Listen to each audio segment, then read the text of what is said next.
నా పేరు జ్యోతి అండి. మాది రాజమండ్రి. ఈ సాక్ష్యం నా వివాహం గురించి. నా తండ్రి నా చిన్నప్పుడే మా అమ్మని నన్ను వదిలేసి వెళ్ళిపోయారు.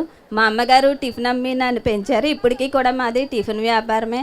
అయితే నాకు పెళ్లి సంబంధాలు ఎన్ని చూసినా సరే వచ్చి చూసి వెళ్ళిపోయేవారు. మధ్యవర్తులతో ఏమనేవారంటే, తండ్రి లేడు, తల్లి మాత్రమే ఉంది, వాళ్ళు మమ్మల్ని ఏం చూడగలమని అనేవారు. ఇంటి దగ్గర వాళ్ళు కూడా ఎవరు పెళ్ళైనా సరే మా ఇంటి దగ్గరకు వచ్చేసరికి అందరికీ పెళ్ళి అవుతున్నాయి, కొంతమందికి మాత్రం కుదరట్లేదని హేళన చేసేవారు. నా తల్లి నేను చాలా బాధపడేవాళ్ళం. మేము అయ్యగారి దగ్గరకు వచ్చి టీవీ పరిచర్యకి 10,000 విత్తనం వేసి అయ్యగారితో ఇలా పెళ్లి గురించి ప్రార్థన చేయండి అంటే, అయ్యగారు అవుద్ది పో అన్నారు. అవుద్ది పో అంటే అది ఎప్పటికైనా అవుతుందని మా నమ్మకం. అయ్యగారు చెప్పినట్టే వద్దనుకుని వెళ్ళిపోయిన సంబంధమే మళ్ళీ వచ్చి నా వివాహం జరిగింది. అసలు అవదనుకుని అందరూ హేళన చేసిన వారి ముందే దేవుడు ఘనంగా నా పెళ్లి జరిపించాడు.